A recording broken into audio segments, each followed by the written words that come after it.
नमस्कार दर्शकबिन, स्वागत छ तपाईहरुलाई रामपुर मिडियामा। म सुमनको तर्फबाट। दर्शकबिन, आजको भिडियो चाहिँ एउटा रियाक्सन भिडियो हुनेछ। सरिता गिरीले TV9 भारतवर्ष इन्डियन मिडियामा दिएको इन्टरभ्यु यति खराब इन्टरभ्यु दिएकी छन् र त्यही इन्टरभ्युको भिडियो म तपाईहरुमा राख्नेछु र त्यो भिडियोमा केही टिक्का टिप्पणी गर्नेछु र यो भिडियो हेरिसकेपछि तपाईको पनि रगत उम्लिनेछ र सरिता गिरी भारतीय दलाल नै हो भनेर स्पष्ट हुन सकिन्छ यस भिडियोबाट। आउनुस् हेरौँ पहिला उनले दिएको इन्टरभ्युको भिडियो, त्यसपछि फेरि हामी यस विषयमा केही टिक्का टिप्पणी गरौँला। भारत नेपाल नक्शा विवाद के बीच TV9 भारतवर्ष ने नेपाल की सांसद सरिता गिरी से खास बातचीत की है। इस दौरान सरिता गिरी ने नेपाल को लेकर कई सनसनीखेज खुलासे किए हैं। तो एक बार फिर हम आपको बता दें, TV9 भारतवर्ष पर नेपाल की सांसद का खुलासा हुआ है और बड़ी बात कही गई है कि नेपाल में चीन के जिन प्रोजेक्ट्स पर काम चल रहा है उनमें बहुत ज्यादा भ्रष्टाचार है। ये बड़ी खबर। नेपाल का मुद्दा लगातार सुर्खियों में है और जो आवाजें नेपाल से उठ रही हैं नक्शे को लेकर के, उसमें एक आवाज है नेपाल की सांसद सरिता गिरी की आवाज। इस आवाज की खासियत ये कि सरिता गिरी मुखर होकर के अपनी बात कह रही। वो लगातार ये जो नेपाल का नया नक्शा नेपाल की संसद में लाया गया उसका लगातार वो विरोध कर रही हैं और वो ये भी कह रही हैं कि भारत और नेपाल के बीच जो संबंध हैं वो बड़े ऐतिहासिक हैं, बहुत ही करीबी हैं, उसमें किसी तरह की कटुता ना घोली जाए। सरिता गिरी हमारे साथ हैं, नेपाल की जनता समाजवादी पार्टी की सांसद हैं। एक परिचय और मैं आपको दूं कि नेपाल की संसद में इन्होंने बोलने की कोशिश की, नक्शे के प्रस्ताव इनको बोलने नेपाल के जो प्रधानमंत्री शर्मा ओली साहब, इनके ऊपर कितना चाइना का इम्पैक्ट है ये बहुत जानना जरूरी है। ये सवाल पूछा भी जा रहा है, तमाम सियासी हलकों में पूछा जा रहा है कि प्रधानमंत्री जो है उनकी विचारधारा कितनी चीन के साथ खड़ी है। उनका हर बयान जो है वो चीन के समर्थन में ही जाता दिखाई दे रहा है। सरिता जी, वो तो निश्चित रूप से देखिए, नाकाबंदी को इन्होंने एक बहुत महत्वपूर्ण मुद्दा बनाया 2072 के इलेक्शन में और उसके बाद भारतीय नाकाबंदी के काउंटर में चीन के साथ बहुत सारे संबंधों की बात हुई, बहुत सारी संधियां हुई। हालांकि वो संधियां क्रियान्वयन में अभी मुझको नहीं लगता है कि उसमें कुछ प्रगति हुई है। तो एक पॉलिटिकल एक उनका ये था। दूसरी बात ये देखिए, गंभीर बात ये है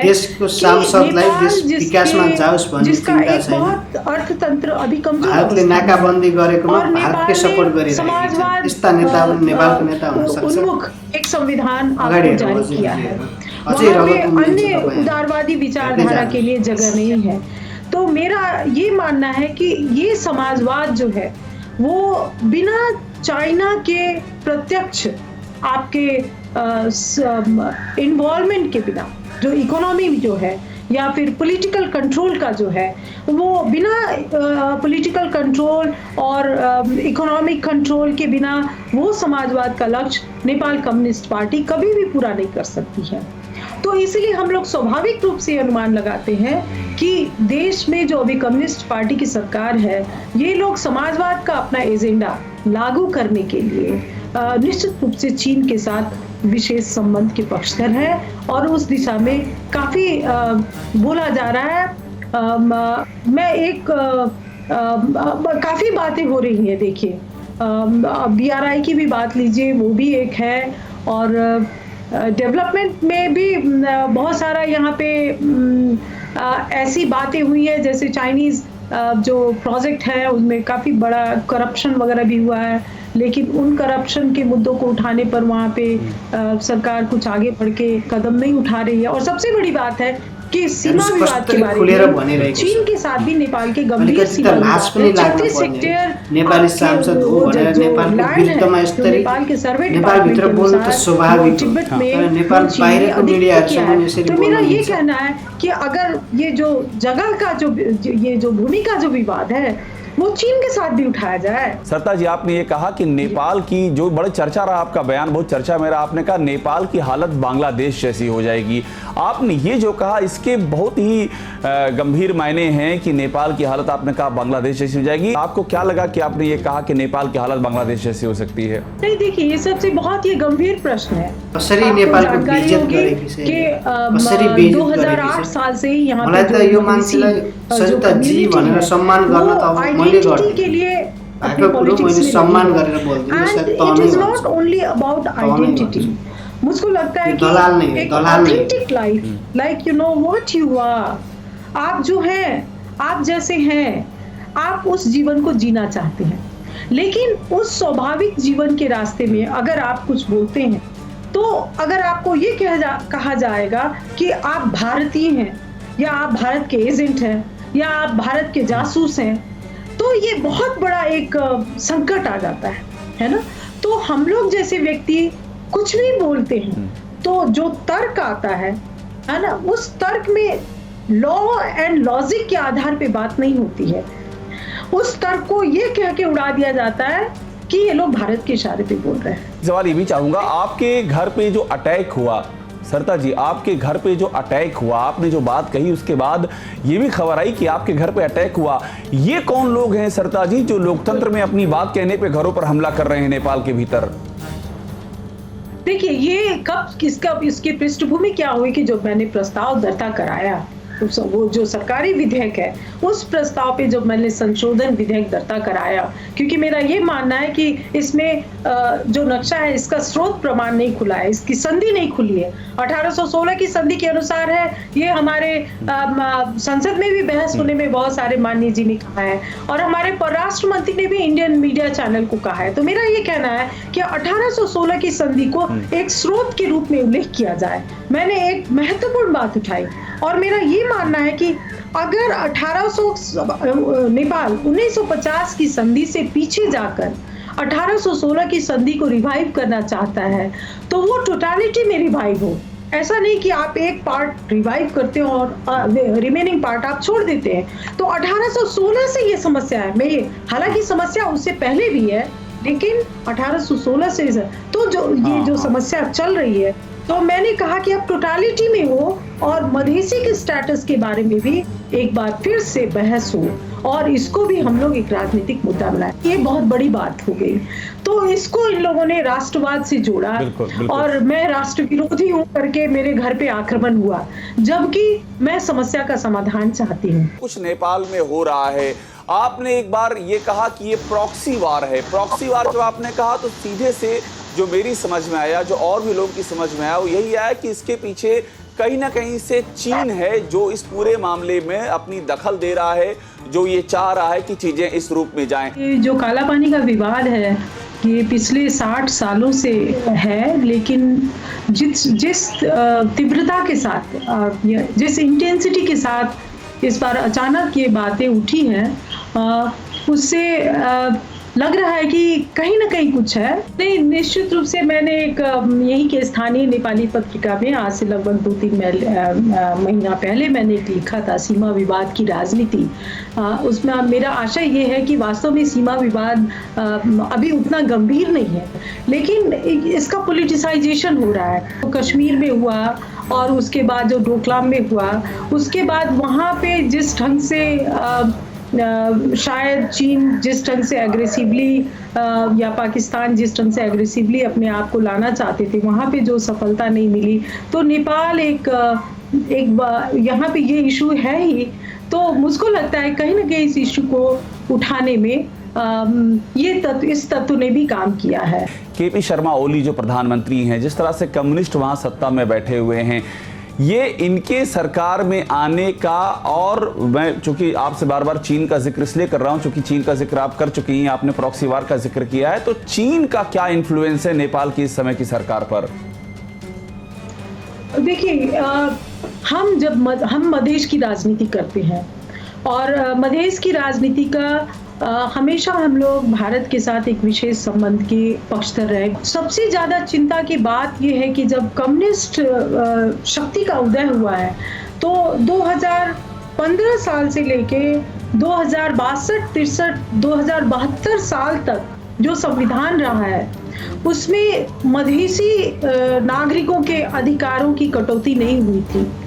लेकिन जिस ढंग से जब ये कम्युनिस्ट पार्टी एक बहुत शक्तिशाली पार्टी के रूप में विशेषकर नाकाबंदी के विषय को उठाकर इन लोगों ने जो पहाड़ों से मत लिया है, तो उसके बाद जो सबसे पहला काम हुआ है वो मधेसियों पे प्रहार हुआ है और मधेसियों की नागरिकता संबंधी जो राजनीतिक अधिकार है उनकी कटौती हुई है।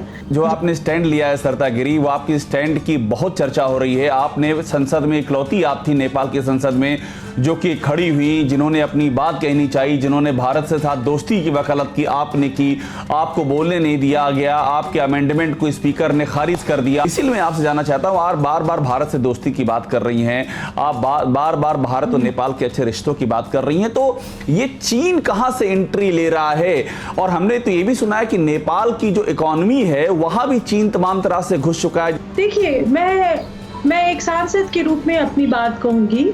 जैसे इस बार ही जिस ढंग से ये नक्शा का विवाद शुरू हुआ, संसद में एक मैं ही हूँ जिसने बार बार चीन का भी उल्लेख किया है, और चाहे वो अन्य सांसद, अन्य दल के सांसद, वो चीन का नाम लेने से कतराते हैं। तो ये भी एक बहुत बड़ा मतलब एक इंस्टेंस है जिससे कहा जा सकता है कि चीन का प्रभाव अभी यहाँ की राजनीति पे बहुत ज्यादा है। आप विकास के क्षेत्र में तो अपना चीन का जो अपना विशेषकर हाइड्रो पावर वगैरह में कुछ इंफ्रास्ट्रक्चर में चीन एक डेवलपमेंट में योगदान कर रहा है। BRI की बात हुई, उसके बारे में भी नेपाल की सरकार ने जाके उन लोगों ने हस्ताक्षर किया है, अनुमोदन किया है। लेकिन जब प्रेसिडेंट शी जो आए थे यहाँ पर, उनका जो विजिट हुआ था, उस वक्त दो कम्युनिस्ट पार्टियों के बीच में भी एक बहुत वृहद सहमति हुई है। और अगर उन सहमति के बुंदों का आप विश्लेषण करेंगे तो उससे स्पष्ट होता है कि वो उसका आशय, उसका जो इंटेंशन है वो सिर्फ डेवलपमेंट तक लिमिट नहीं है। और हम लोग थोड़ा ज़्यादा असुरक्षित महसूस करते हैं कि भारत चीन दोनों हमारे मित्र राष्ट्र हैं, दोनों बड़े देश हैं, दोनों शक्तिशाली देश हैं। लेकिन भारत के साथ मैं विशेष संबंध की पक्षधर इसलिए हूँ क्योंकि अगर नेपाल में डेमोक्रेसी को बचाना है तो भारत एक बहुत इम्पोर्टेंट फैक्टर है, और चीन के साथ वो बात नहीं है। देश अपने छिमेकी देश को, अपने पड़ोसी देश को सहयोग करता है, उसको हम लोग सहज रूप से लेना चाहिए, लेते हैं। लेकिन समस्या वहाँ पे थोड़ी हम लोग महसूस करते हैं जब लगता है कि जो हमारा डेमोक्रेटिक सिस्टम है, जो हमारा पॉलिटिकल सिस्टम है, वो कहीं नहीं डिटेल हो जाए। तो अभी आप इस ढंग की शंकाएं हैं, हो रही हैं, और ये हम लोगों के लिए चिंता के विषय है। अब इसी नक्शे के विवाद में अगर आप मुझसे पूछेंगे तो मेरा ये मानना है कि चलिए, भारत और नेपाल के बीच में अगर डेमोक्रेसी है, मतलब दोनों देश में डेमोक्रेसी है, तो कहीं पे अगर भारत से भी कुछ कमी हुई हो या कहीं पे नेपाल से भी कुछ कमी हुई हो, तो हम लोग जन स्तर पे बात करके ट्रैक 2, ट्रैक 1, ट्रैक 3 ये सब बात करके हम लोग समस्या ट्रैक पे ला सकते हैं, हम लोग इस समस्या का समाधान कर सकते हैं। दर्शकबिन देखिसक्नुभयो सरिता गिरीले कसरी नेपालको एकदम बेइज्जत गरेर, एकदम तल्लो स्तरमा गिरेर भारतीय मिडियामा अन्तर्वार्ता दिएकी छन्। यो इन्टरभ्यू हेरिसकेपछि तपाईलाई सबैलाई, यत्रो बच्चादेखि सबैलाई पनि प्रष्ट हुन्छ कि सरिता गिरी इन्डियन दलाल नै हुन् र यिनलाई भोट दिएर जिताउने तराईका देशभक्त मधेसी नेपालीहरूले पनि सोचे होला न, अहिले त छि कस्तालाई भोट दिएर जिताएछौँ हामीले। जो इन्टरभ्यूले सबैको रगत उमालेको छ र मलाई लाग्छ अब सरिता गिरीलाई पार्टीबाट मात्रै बर्खास्त होइन, देश नै निकाला गर्नुपर्छ, नत्र यो मान्छेले नेपाललाई बेच्नेछ, भारतमै मिलाउनेछ। यो भारतको दलाल नै हो, भारतको भाइरस हो, कोरोना भाइरसभन्दा डेन्जर भाइरस हो, जुन हाम्रो देशलाई भित्रभित्र खत्तम बनाउने कोसिस गरिरहेको छ। यस्ता भाइरसहरूलाई हामीले पहिले नै यो देशबाट निकाला गर्नु नै उचित हुन्छ। पार्टीबाट मात्र बर्खास्त होइन, देश निकाला गर्नुपर्छ। मेरो मान्यता यही छ। योभन्दा अरू के भनौँ। भिडियोमा तपाईँहरूले देखिसक्नुभयो, तपाईँहरूको पनि रगत उम्लेकै होला। तपाईँहरूको विचार के लाग्छ कमेन्ट बक्समा जरुर राख्नुहोला भन्दै अहिलेको लागि बिदा हुन्छु। हवस् त, नमस्कार।